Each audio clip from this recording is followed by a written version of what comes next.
एक बुनियादी सवाल से आज की इस विस्तृत चर्चा की शुरुआत करते हैं।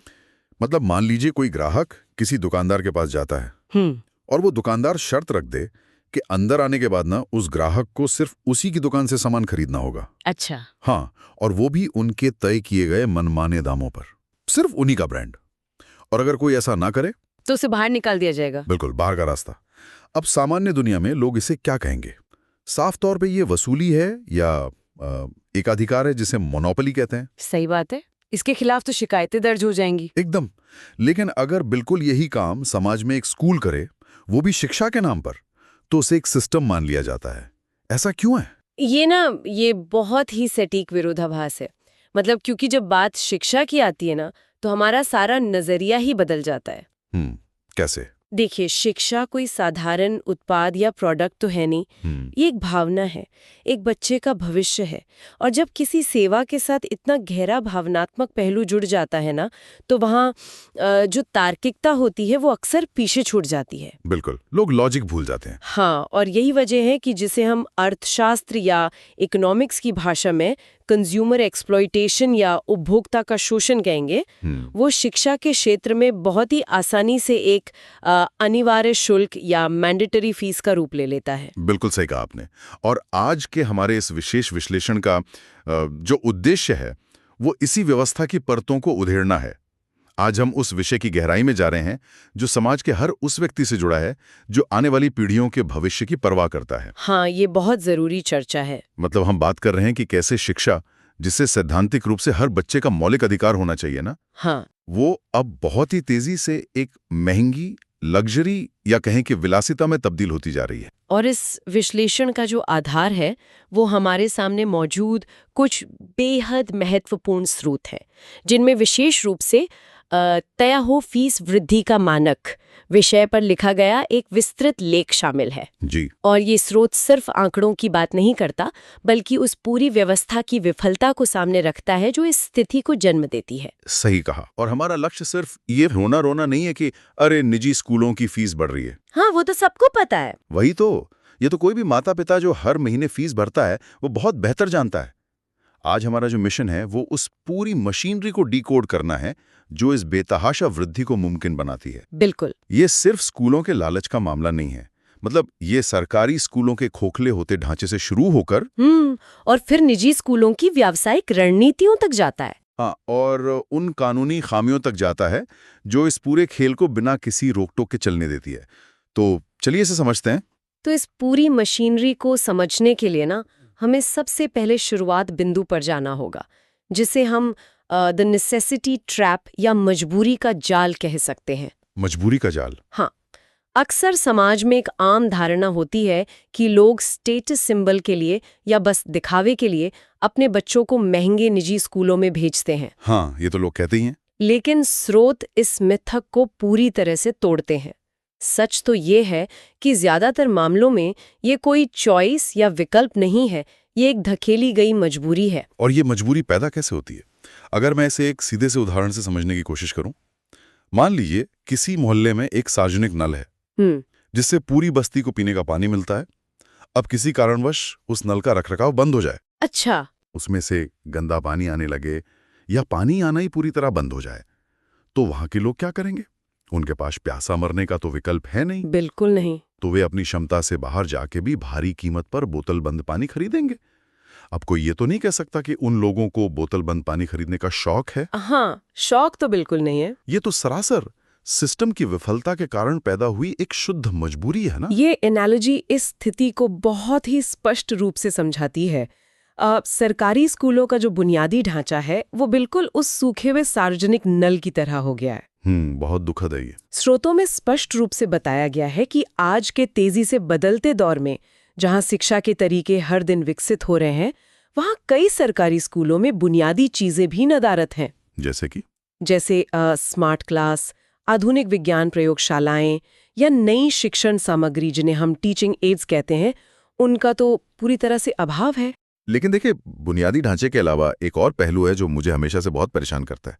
मतलब बिल्डिंग तो फिर भी ईंट पत्थर की होती है। हाँ, असली शिक्षा तो शिक्षक देता है ना। स्रोतों में शिक्षकों की स्थिति को लेकर जो बात कही गई है वो बहुत ही चौंकाने वाली है। और मैं कहूंगी शायद सबसे ज्यादा नुकसानदायक भी।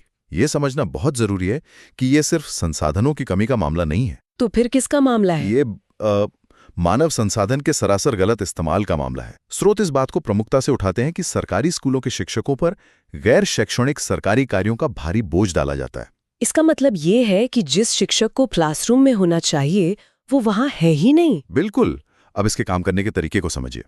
एक शिक्षक का मुख्य काम है पढ़ाना, छात्रों की कमियों को समझना और उन्हें दूर करना। हाँ, लेकिन जब उसी शिक्षक को जनगणना के काम में लगा दिया जाए, चुनाव की ड्यूटी सौंप दी जाए, पल्स पोलियो अभियान में भेज दिया जाए, अरे बाप रे, या गांव के अन्य प्रशासनिक सर्वे करने का आदेश दे दिया जाए, तो वो व्यक्ति क्या करेगा? वो हफ्तों तक क्लासरूम से दूर रहता है। तो इसका सीधा असर बच्चों की पढ़ाई पर पड़ता होगा। बिल्कुल पड़ता है। इसका सीधा असर ये होता है कि सिलेबस समय पर पूरा नहीं होता, बच्चे पिछड़ने लगते हैं और पूरी शिक्षण प्रक्रिया बस एक औपचारिकता बनकर रह जाती है। और जो माता पिता ये देखते हैं कि उनके बच्चे का सिलेबस पूरा नहीं हो रहा है या शिक्षक क्लास में उपलब्ध ही नहीं है, तो उनमें एक बहुत ही स्वाभाविक सा डर पैदा होता है। वो डर कि उनका बच्चा इस भारी प्रतिस्पर्धा वाली दुनिया में बहुत पीछे छूट जाएगा। बिल्कुल। और यही वो डर है जो निजी स्कूलों के लिए एक परफेक्ट मार्केट तैयार करता है। परफेक्ट मार्केट मतलब उनका फायदा? हाँ, अर्थशास्त्र के नजरिए से देखें तो जब मांग यानी डिमांड बिल्कुल स्थिर और असीमित हो और लोगों के पास कोई दूसरा भरोसेमंद विकल्प न हो, तो जो सेवा प्रदाता है यानी निजी स्कूल वो अपनी शर्तें थोपने की स्थिति में आ जाता है। उन्हें पता चल जाता है कि माता पिता के पास उनके दरवाजे पर आने के अलावा कोई चारा ही नहीं है। मतलब ये तो एक तरह का कैप्टिव मार्केट या बंधक बाजार बन जाता है। एकदम सही। और यहीं से इस पूरी कहानी का दूसरा और मैं कहूंगा सबसे तकलीफदेह हिस्सा शुरू होता है। जी। जब एक बार माता पिता इस मजबूरी के तहत निजी व्यवस्था का हिस्सा बन जाते हैं तो उन पर वित्तीय बोझ कैसे डाला जाता है? जी। क्योंकि हम सभी जानते हैं कि बात सिर्फ उस मासिक ट्यूशन फीस पर आकर तो खत्म नहीं होती। ट्यूशन फीस तो बस उस चक्रव्यूह में प्रवेश करने का एक टिकट है। अच्छा। हाँ, स्रोत इस बात पे बहुत जोर देते हैं कि कैसे स्कूल ट्यूशन फीस के अलावा आधुनिक सुविधाओं के नाम पर एक पूरा का पूरा समानांतर बिल तैयार करते हैं। ये समानांतर बिल किस तरह का होता है? लेख में इस बात का विशेष उल्लेख है कि निजी स्कूल और डिजिटल इंफ्रास्ट्रक्चर पर भारी निवेश कर रहे हैं। वे हर क्लासरूम में महंगे वर्चुअल बोर्ड लगा रहे हैं, अपने खुद के ई लर्निंग प्लेटफॉर्म्स विकसित कर रहे हैं और विशाल डिजिटल लाइब्रेरी सेटअप कर रहे हैं। अब देखिए, सेटअप पर देखने पर तो ये सब बहुत ही शानदार लगता है। मतलब हर माता पिता चाहता है कि उसके बच्चे को सबसे आधुनिक तकनीक मिले। बिल्कुल, हर कोई चाहता है। तो इसमें बुराई क्या है? बुराई तकनीक में नहीं है, बुराई उस वित्तीय संरचना में है जो इसके इर्द गिर्द बुनी गई है। मतलब पैसों का खेल। हाँ, क्या कभी किसी ने सोचा है कि इन करोड़ों रुपए के निवेश का भार आखिर उठा कौन रहा है? ये पैसा स्कूल के मुनाफे से तो नहीं आता। तो क्या ये पूरा का पूरा अभिभावकों पर डाल दिया जाता है? बिल्कुल। इस भारी निवेश की पूरी कीमत सीधे माता पिता से वसूली जाती है। स्कूल इन सुविधाओं और स्किल डेवलपमेंट के नाम का इस्तेमाल फीस में बेतहाशा वृद्धि को जायज ठहराने के लिए एक मजबूत ढाल के रूप में करते हैं। ये एक बहुत ही अहम बिंदु है। मुझे तो लगता है कि ये पूरा ढांचा अब एक शिक्षा सेवा कम और एक रिटेल बिजनेस मॉडल ज्यादा बन गया है। एकदम सही कहा आपने। मतलब स्रोतों में उन व्यावसायिक हथकंडों का भी जिक्र है जो सच में चौंकाने वाले हैं, जैसे कि स्कूलों द्वारा माता पिता को किताबें, यूनिफॉर्म और स्टेशनरी केवल कुछ विशिष्ट वेंडर्स से ही खरीदने के लिए मजबूर करना। और ये कोई छोटा मोटा काम नहीं है, ये एक बहुत ही सोची समझी मोनोपोली है। बिल्कुल। इस मोनोपोली के काम करने का तरीका देखिए। आप बाजार से खुले में किताबें नहीं खरीद सकते। नहीं खरीद सकते। स्कूल एक पर्ची पकड़ा देता है कि आपको फला दुकान से ही पूरा सेट खरीदना है, और वो दुकान बाजार भाव से कहीं ज्यादा बहुत ही ऊंचे मुनाफे वाली कीमतों पर वो सामान बेचती है। और अभिभावक कुछ कह भी नहीं पाते। हाँ, और मुझे तो ये भी लगता है कि हर साल किताबों के एडिशन में मामूली सा बदलाव कर दिया जाता है। हाँ, बस एक नया चैप्टर जोड़ दिया। बिल्कुल, बस एक चैप्टर जोड़ दिया या पेज नंबर बदल दिए ताकि घर में जो बड़ा भाई या बहन है उसकी पुरानी किताबें छोटा बच्चा इस्तेमाल ही न कर सके। ये एक बहुत ही सटीक विश्लेषण है। ऐसा ही यूनिफॉर्म के साथ भी होता है। यूनिफॉर्म में क्या करते हैं ये? स्कूल अचानक से यूनिफॉर्म के डिजाइन में या मान लीजिए कॉलर के रंग में या टाई के पैटर्न में एक हल्का सा बदलाव कर देते हैं। अरे बाप रे! इसका कोई शैक्षणिक लाभ तो होता नहीं है, लेकिन इसका सीधा परिणाम ये होता है कि हर माता पिता को नई यूनिफॉर्म खरीदनी ही पड़ती है। लेकिन यहाँ एक सवाल उठता है, जब माता पिता को ये सब साफ साफ दिख रहा है कि उनके साथ क्या हो रहा है, तो वे इसका विरोध क्यों नहीं करते हैं? क्योंकि यहाँ एक बहुत ही गहरा मनोवैज्ञानिक खेल खेला जाता है। स्कूल सीधे तौर पे ये थोड़ी कहते हैं कि वे मुनाफा कमा रहे हैं। तो वो क्या कहते हैं? वे कहते हैं, हम आपके बच्चे के बेहतर भविष्य के लिए, उसके वैश्विक विकास के लिए ये डिजिटल लाइब्रेरी या ये खास कोर्स ला रहे हैं। अब आप ही सोचिए, कौन सा माता पिता खुले तौर पर ये कहना चाहेगा कि वो अपने बच्चे के बेहतर भविष्य के लिए पैसे नहीं देना चाहता? ओह, ये तो पूरी तरह से एक गिल्ट ट्रिप है। मतलब माता पिता को भावनात्मक रूप से बंधक बना लिया जाता है। बिल्कुल। मनोवैज्ञानिक रूप से अभिभावकों को एक ऐसे कोने में धकेल दिया जाता है जहां फीस न देना या उन सुविधाओं पर सवाल उठाना सीधे तौर पर उनके बच्चे के भविष्य के साथ खिलवाड़ करने जैसा महसूस कराया जाता है। कोई भी माता पिता अपने बच्चे के सामने विलेन नहीं बनना चाहता। सही बात है, कोई नहीं चाहेगा। और इसी भावनात्मक मजबूरी का पूरा वित्तीय फायदा उठाया जाता है। तो ये सब समझने के बाद ना, एक बहुत ही स्वाभाविक और थोड़ा सा हताश करने वाला सवाल मेरे दिमाग में आता है। क्या सवाल? अगर ये सब इतना स्पष्ट है, अगर ये मुनाफाखोरी का खेल दिन के उजाले में इतने खुलेआम चल रहा है, तो फिर कानून इसे क्यों नहीं रोक पा रहा है?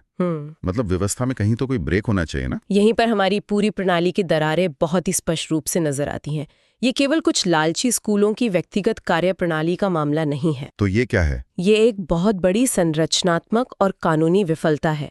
स्रोतों में इस बात को बहुत ही स्पष्ट रूप से रेखांकित किया गया है कि भारत में राज्यों के बीच फीस को नियंत्रित करने के लिए कोई एक समान कानून, या जिसे हम यूनिफॉर्मिटी कहते हैं, वो है ही नहीं। इसका मतलब है कि पूरा का पूरा मामला राज्यों की मर्जी पर छोड़ दिया गया है। हाँ, क्योंकि शिक्षा एक ऐसा विषय है जहाँ राज्य सरकारों का अपना अधिकार क्षेत्र होता है। अच्छा। और सबसे बड़ी विडंबना ये है कि कई राज्यों में तो निजी स्कूलों की फीस को रेगुलेट करने के लिए कोई ठोस कानून सिरे से मौजूद ही नहीं है। वहाँ पूरी तरह से एक कानूनी खालीपन है। लेकिन चलिए मान लेते हैं कि कुछ राज्यों ने कानून बना भी लिए। जहां कानून है वहां क्या स्थिति है? मुझे नहीं लगता कि वहां भी स्थिति बहुत बेहतर होगी, वरना ये मुद्दा इतनी चर्चा में क्यों होता? आपकी आशंका पूरी तरह सही है। लेख के अनुसार जहां कानून मौजूद भी है, वहां उनका क्रियान्वयन इतना लचर है कि उन्हें आसानी से दरकिनार कर दिया जाता है। लेकिन कैसे? वो कानून को बाईपास कैसे करते हैं? इसका तरीका बहुत आसान है। कानून अक्सर ट्यूशन फीस को नियंत्रित करने की बात करते हैं। तो स्कूल क्या करते हैं?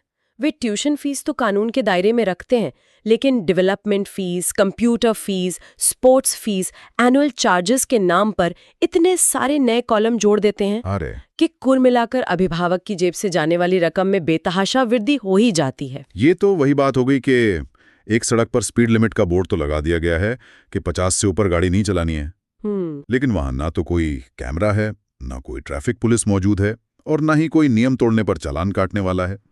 तो जाहिर सी बात है, हर कोई अपनी मर्जी की रफ्तार से गाड़ी दौड़ा रहा है। ये एकदम सही उपमा है।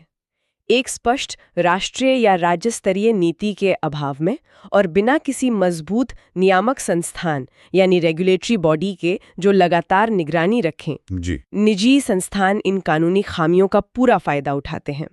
कोई ऐसी सक्रिय संस्था नहीं है जो स्कूलों का ऑडिट करे और कड़ाई से ये पूछे कि अरे, अगर आपकी लागत सिर्फ 5% बढ़ी है तो आपने फीस में 15% की वृद्धि क्यों की? सही बात है, जवाबदेही तो होनी चाहिए। और इसी जवाबदेही के अभाव में शिक्षा एक विशुद्ध व्यावसायिक उद्यम बन जाती है। ठीक है, तो हमने इस पूरी बीमारी के लक्षणों और उसके कारणों को बहुत गहराई से समझ लिया। बिल्कुल। हमने देखा कि कैसे सरकारी स्कूलों की खस्ता हालत ने एक मजबूरी पैदा की, कैसे निजी स्कूलों ने उस मजबूरी को एक रिटेल बिजनेस में बदल दिया, और कैसे कानून की सुस्ती ने इस पूरे खेल को फलने फूलने का मौका दिया।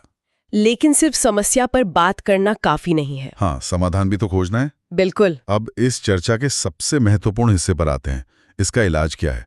शिक्षा की गुणवत्ता और सामर्थ्य, जिसे हम अफोर्डेबिलिटी कहते हैं, उसके बीच वो खोया हुआ संतुलन आखिर कैसे वापस लाया जाए? ये सबसे जरूरी सवाल है। स्रोतों में समस्या के समाधान के लिए कुछ बहुत ही ठोस और व्यवहारिक प्रस्ताव दिए गए हैं। जैसे कि सबसे पहला और तात्कालिक समाधान जो सुझाया गया है वो है फीस कैप, यानी फीस वृद्धि पर एक स्पष्ट सीमा तय करना। तो ये कैप किस तरह काम करेगा? मतलब कितनी सीमा? लेख में स्पष्ट रूप से प्रस्ताव है कि फीस वृद्धि पर सालाना 10% की एक मानक सीमा यानी स्टैंडर्ड लिमिट तय होनी चाहिए। अच्छा, 10% की सीमा। हाँ, लेकिन बात सिर्फ 1% तय करने की नहीं है।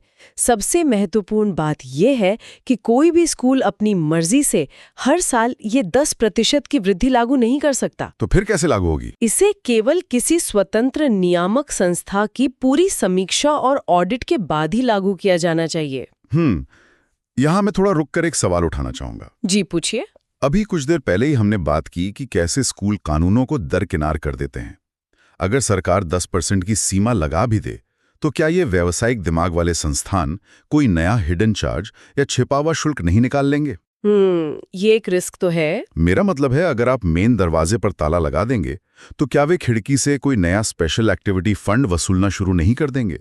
मुझे लगता है कि सिर्फ एक ऊपरी सीमा तय करना इस समस्या का बहुत ही सतही समाधान है। ये बहुत ही वाजिब चिंता है आपकी, और स्रोतों में भी इस खतरे को पहचाना गया है। अच्छा। हाँ, इसीलिए केवल फीस कैप की बात नहीं की गई है, बल्कि इसके साथ एक दूसरा और ज्यादा मजबूत समाधान जोड़ा गया है, और वो है पारदर्शिता। पारदर्शिता। हाँ, लेख बहुत मजबूती से ये वकालत करता है कि स्कूलों के वित्तीय मामलों में पूरी तरह से पारदर्शिता होनी चाहिए। तो किस तरह की पारदर्शिता की बात हो रही है यहाँ? इसका मतलब ये है कि स्कूलों के लिए ये कानूनी रूप से अनिवार्य होना चाहिए कि वे सार्वजनिक नोटिस बोर्ड पर और अपनी वेबसाइट पर फीस बढ़ाने के कारणों का बिंदुवार और स्पष्ट खुलासा करें। मतलब उन्हें पूरा हिसाब देना होगा? बिल्कुल। अगर उन्होंने फीस बढ़ाई है तो उन्हें साबित करना होगा कि उनके शिक्षकों के वेतन में कितनी वृद्धि हुई है, बुनियादी ढांचे में कितना वास्तविक खर्च हुआ है। उन्हें हर एक पैसे का हिसाब सार्वजनिक करना होगा, ताकि अभिभावक खुद ये देख सके कि उनका पैसा वास्तव में शिक्षा पर खर्च हो रहा है या स्कूल प्रबंधन के मुनाफे में जा रहा है। ये सुनने में एक अच्छा कदम लगता है। अगर सब कुछ शीशे की तरह साफ होगा, तो मनमानी करना थोड़ा मुश्किल तो हो ही जाएगा। हाँ, कुछ हद तक रोक तो लगेगी। लेकिन ईमानदारी से कहूं तो मुझे अब भी लगता है कि नियम और कानून केवल एक डैमेज कंट्रोल है। जब तक अभिभावकों के पास एक मजबूत और वास्तविक विकल्प नहीं होगा ना, तब तक स्कूल कोई ना कोई रास्ता निकाल ही लेंगे। मैं आपकी इस बात से पूरी तरह सहमत हूँ। और इसी संदर्भ में लेख में एक बहुत ही दिलचस्प मॉडल का जिक्र किया गया है, नवोदय विद्यालयों का मॉडल। मुझे व्यक्तिगत रूप से लगता है कि यही वो असली चाबी है जो इस पूरी व्यवस्था के एकाधिकार को हमेशा के लिए तोड़ सकती है। आपका ये निष्कर्ष बिल्कुल सही दिशा में है। अगर हम इस समस्या को जड़ से खत्म करना चाहते हैं तो केवल निजी स्कूलों को रेगुलेट करना या उन पर लगाम कसना काफी नहीं है। बिल्कुल नहीं।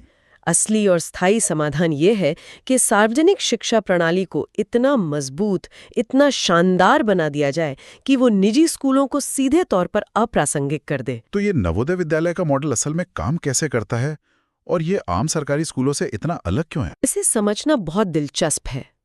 नवोदय विद्यालय सिर्फ एक स्कूल की बिल्डिंग नहीं है, ये एक पूरा इकोसिस्टम है। अच्छा। ये स्कूल पूरी तरह से आवासीय यानी रेजिडेंशियल होते हैं और इनका पूरा वित्त पोषण केंद्र सरकार द्वारा किया जाता है। तो प्रवेश कैसे मिलता है? यहाँ प्रवेश पूरी तरह से योग्यता या मेरिट के आधार पर होता है। और सबसे बड़ी बात ये है कि यहाँ का बुनियादी ढांचा, खेलकूद की सुविधाएं और फैकल्टी किसी भी महंगे निजी स्कूल को टक्कर दे सकती है। और मुझे लगता है कि इसका एक बड़ा कारण ये भी है कि वहाँ के शिक्षकों को केवल पढ़ाने के काम पर केंद्रित रखा जाता होगा। एकदम सही पकड़ा आपने। जो बात हमने शुरुआत में की थी कि सरकारी शिक्षकों को जनगणना और चुनाव में लगा दिया जाता है, हाँ। नवोदय मॉडल में ऐसा बिल्कुल नहीं होता। वहाँ शिक्षक सिर्फ और सिर्फ शिक्षा और छात्रों के समग्र विकास यानी होलिस्टिक डेवलपमेंट पे ध्यान देते हैं। लेख इसी बात पर जोर देता है कि देश के बाकी सभी सरकारी स्कूलों को इसी नवोदय मॉडल की तर्ज पर अपग्रेड किया जाना चाहिए। इसके अलावा स्रोत ये भी मांग करते हैं कि सरकारी स्कूलों में शिक्षकों की सालाना भर्ती की एक सुनिश्चित प्रक्रिया होनी चाहिए। ये भी बहुत जरूरी है, क्योंकि अगर शिक्षक पर्याप्त संख्या में होंगे तो एक शिक्षक पर 3 कक्षाओं को एक साथ संभालने का बोझ नहीं पड़ेगा। और देखिए, शिक्षा का मतलब सिर्फ किताबी ज्ञान तो है नहीं। लेख में स्पष्ट रूप से समग्र विकास की बात की गई है। हाँ, ओवरऑल डेवलपमेंट। मतलब केवल एक इमारत खड़ी कर देने से कुछ नहीं होगा। एक पारदर्शी प्रवेश प्रक्रिया होनी चाहिए, छात्रों के लिए भविष्य की दिशा तय करने वाली करियर काउंसलिंग होनी चाहिए, और खेलकूद से लेकर कला तक हर तरह की पाठ्येतर गतिविधियों के माध्यम से छात्रों का आत्मविश्वास बढ़ाने पर जोर होना चाहिए। इसका सीधा सा अर्थ ये है कि जब समाज के लोगों को अपने ही पड़ोस का वो सरकारी नल एकदम साफ, मीठा और सुरक्षित पानी देने लगेगा ना, हाँ, तो कोई भी व्यक्ति अपनी गाड़ी कमाई का हिस्सा बोतलबंद पानी खरीदने में बर्बाद नहीं करेगा। बिल्कुल बाजार अपने आप खत्म हो जाएगा। बिल्कुल। एक मजबूत, आधुनिक और गुणवत्तापूर्ण सार्वजनिक शिक्षा प्रणाली ही निजी स्कूलों के इस एकाधिकार का एकमात्र स्थायी समाधान है। सही बात है। और ये समझना हर नागरिक के लिए बहुत जरूरी है कि ये मुद्दा केवल कुछ माता-पिता के महीने के बजट को संतुलित करने तक सीमित नहीं है। तो इसका व्यापक असर क्या है? इसका असर समाज की पूरी बनावट पर पड़ता है। ये इस बात से जुड़ा है कि हम भविष्य के लिए कैसा समाज तैयार कर रहे हैं। अगर हम एक ऐसा ढांचा बनाते हैं जहां बेहतरीन शिक्षा केवल उन चंद लोगों के लिए आरक्षित हो जाती है जो उसकी भारी कीमत चुका सकते हैं, तो ये तो बहुत बड़ा भेदभाव है। बिल्कुल, ये केवल आर्थिक असमानता नहीं है, ये योग्यता और प्रतिभा के साथ बहुत बड़ा अन्याय है। एक गरीब पृष्ठभूमि से आने वाला प्रतिभाशाली बच्चा केवल इसलिए पीछे नहीं रहना चाहिए क्योंकि उसके माता पिता डिजिटल लाइब्रेरी की फीस नहीं भर सकते। ये बहुत ही गहरी बात कही आपने। शिक्षा समाज को जोड़ने वाली कड़ी होनी चाहिए, उसे आर्थिक वर्गों में बांटने वाली दीवार नहीं। एकदम सही। तो आज की इस पूरी चर्चा को अगर हम समेटें तो ये स्पष्ट होता है कि शिक्षा को एक विशुद्ध व्यावसायिक उपक्रम, एक मुनाफे के धंधे में तब्दील होने से रोकने के लिए हमें 2 मोर्चों पर एक साथ काम करने की तत्काल आवश्यकता है। वो 2 मोर्चे कौन से हैं? पहला, एक बहुत ही सख्त और पारदर्शी नियामक ढांचा बनाना जो इन निजी संस्थानों की मनमानी फीस वृद्धि और मोनोपोली पर कड़ाई से रोक लगाए। बिल्कुल। और दूसरा, जो शायद सबसे ज्यादा जरूरी है, नवोदय मॉडल की तर्ज पर एक इतनी मजबूत और शानदार सार्वजनिक शिक्षा प्रणाली का निर्माण करना जो लोगों को एक वास्तविक और भरोसेमंद विकल्प दे सके। बिल्कुल। जब तक ये 2 तरफा दृष्टिकोण नहीं अपनाया जाएगा ना, तब तक शिक्षा का ये बाजारीकरण रुकने वाला नहीं है। और अब इस चर्चा के अंत में मैं एक ऐसे विचार की ओर ध्यान खींचना चाहता हूं जो स्रोतों पर आधारित तो है, लेकिन हमें एक बिल्कुल नई दिशा में सोचने पर मजबूर करता है। अच्छा, वो क्या है? अभी हमने बात की कि कैसे school e-learning platforms, smart class और डिजिटल लाइब्रेरी के नाम पर करोड़ों रुपए का बुनियादी ढांचा खड़ा कर रहे हैं। हाँ, और उसका पूरा बोझ अभिभावकों पर डाल रहे हैं। बिल्कुल। लेकिन जरा भविष्य की ओर देखिए। जिस रफ्तार से आर्टिफिशियल इंटेलिजेंस यानी एआई विकसित हो रहा है ना, उसे देखते हुए ये सोचना गलत नहीं होगा कि आने वाले 5 या 10 सालों में एआई हर बच्चे का अपना व्यक्तिगत 24 घंटे उपलब्ध रहने वाला ट्यूटर बन जाएगा। अरे हाँ, ये तो है। ज्ञान और बेहतरीन शिक्षण तक पहुंचने के लिए किसी महंगी स्मार्ट क्लासरूम की बिल्डिंग की जरूरत ही नहीं बचेगी।